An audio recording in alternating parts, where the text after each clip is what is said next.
আসসালামু আলাইকুম। Video grammar চ্যানেলের পক্ষ থেকে সবাইকে স্বাগতম। আজকের ক্লাসে ভাওয়েল এবং কনসোনেন্ট নিয়ে আলোচনা করব। আশা করি আজকের এই ভিডিওটি দেখার পরে ভাওয়েল এবং কনসোনেন্ট নিয়ে আর কোনো সমস্যা থাকবে না। তো আমরা জানি যে ইংরেজি বর্ণমালায় ২৬ টি বর্ণ আছে। ইংরেজি বর্ণমালায় ২৬ টি বর্ণ আছে আমরা সবাই জানি। এই ২৬ টি বর্ণ নিয়ে হচ্ছে ভাওয়েল এবং কনসোনেন্ট। তো ভাওয়েলটা কি আমরা আগে সেটা জেনে নেই। ভাওয়েল হচ্ছে যেসব বর্ণ অন্য বর্ণের সাহায্য ছাড়া নিজে নিজে উচ্চারিত হতে পারে সেগুলোই হচ্ছে ভাওয়েল। মানে ইংরেজি বর্ণমালায় যে ২৬টি বর্ণ আছে এই ২৬টি বর্ণমালার ভিতরে যেসব বর্ণ অন্য কোনো বর্ণের সাহায্য নিবে না, সে নিজে নিজে উচ্চারিত হতে পারবে, সেগুলোই হচ্ছে ভাওয়েল। তো আমরা সংজ্ঞাটা দেখে নেই। সংজ্ঞাটি হচ্ছে যেসব বর্ণ অন্য বর্ণের সাহায্য ছাড়া নিজে নিজে উচ্চারিত হতে পারে সেগুলোকেই ভাওয়েল বলে। তো ভাওয়েল মোট ৫টি। আমরা জানি যে ভাওয়েল মোট ৫টি। ভাওয়েল হচ্ছে ৫টি। কি কি? এ, ই, আই, ও, ইউ। এই এ, ই, আই, ও, ইউ এগুলো হচ্ছে ভাওয়েল। এগুলা হচ্ছে ভাওয়েল। আমরা খেয়াল করে দেখতে পাবো যখন আমরা এ উচ্চারণ করব, এ, তখন কিন্তু আমাদের অন্য কোনো বর্ণের সাহায্য পড়বে না। এ উচ্চারণ করবো তখন অন্য কোনো বর্ণের সাহায্য পড়বে না। যেমন আমরা আবার আরেকটা দেখি যে ও, ও এগুলো কিন্তু আমাদের অন্য কোনো বর্ণের সাহায্য করবে না। এগুলো হচ্ছে স্বরবর্ণ। স্বরবর্ণগুলোই হচ্ছে ভাওয়েল। তো ভাওয়েল হচ্ছে নিজে নিজে উচ্চারিত হতে পারবে, হবে অন্য কোনো বর্ণের সাহায্য নেবে না, সেগুলো হচ্ছে ভাওয়েল। তো কনসোনেন্ট দেখবো এখন আমরা। কনসোনেন্ট কনসোনেন্ট কনসোনেন্ট হচ্ছে যেসব বর্ণ ভাওয়েলের সাহায্য ছাড়া উচ্চারিত হতে পারবে না সেগুলো হচ্ছে কনসোনেন্ট। মানে উচ্চারণ হতে গেলেই ভাওয়েলের প্রয়োজন হবে। যে ৫টি ভাওয়েল আছে ৫টি ভাওয়েলের প্রয়োজন পড়বে সেগুলাই হচ্ছে কনসোনেন্ট। তো আমরা সংজ্ঞাটা লিখে নেই যে যেসব বর্ণ ভাওয়েলের সাহায্য ছাড়া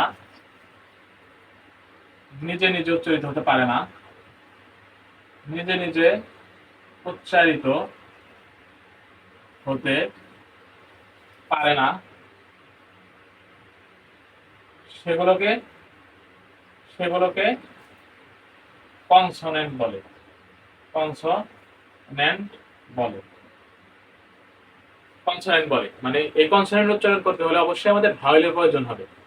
আমাদের ইংরেজি বর্ণমালায় ২৬টি লেটারের ভিতরে ৫টি হচ্ছে ভাওয়েল, আর বাদ বাকি যে ২১টি আছে এই ২১টি হচ্ছে কনসোনেন্ট। তো কনসোনেন্ট কয়টা? যে কনসোনেন্ট হচ্ছে ২১টি। ২১টি সেগুলা কি কি?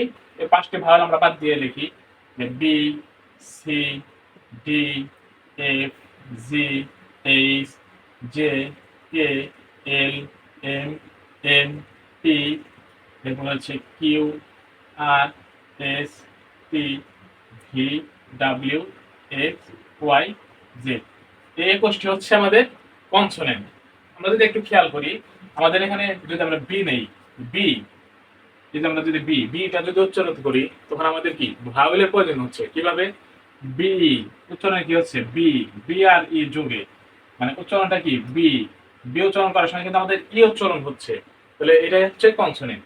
আবার যদি দেখি সি, তখন আমাদের কিন্তু সি উচ্চারণ করার সময় সি, সি উচ্চারণ করার সময় কিন্তু আমাদের ই উচ্চারণ হচ্ছে, তাহলে এটা হচ্ছে কনসোনেন্ট।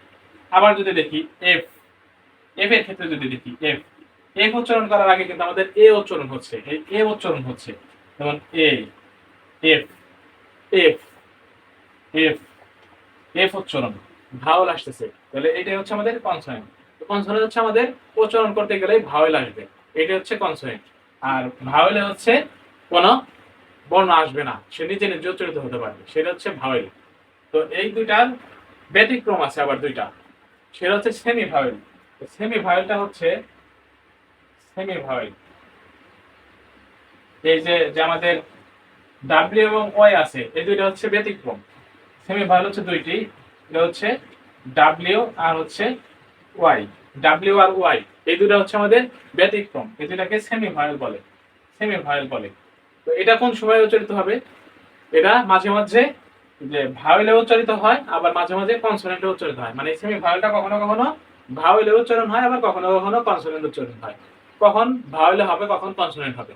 বাক্যের মাঝে বা শেষে যদি ডাব্লিউ থাকে একটা ওয়ার্ডে, একটি ওয়ার্ডের মাঝে বা শেষে যদি এই ডাব্লিউ থাকে বা ওয়াই থাকে তখন এটা ভাওয়েলের মতো উচ্চারণ হয়। আর বাক্যে শব্দের শুরুতে যদি একটা শব্দের শুরুতে যদি ডাব্লিউ এবং ওয়াই থাকে তখন এটা কনসোনেন্ট হয়, তখন এটা কনসোনেন্ট হয়। এই ছিল আমাদের ভাওয়েল এবং কনসোনেন্টের টপিক। ভিডিওটি ভালো লাগলে চ্যানেলটি অবশ্যই সাবস্ক্রাইব করে পাশে থাকবে সবাই।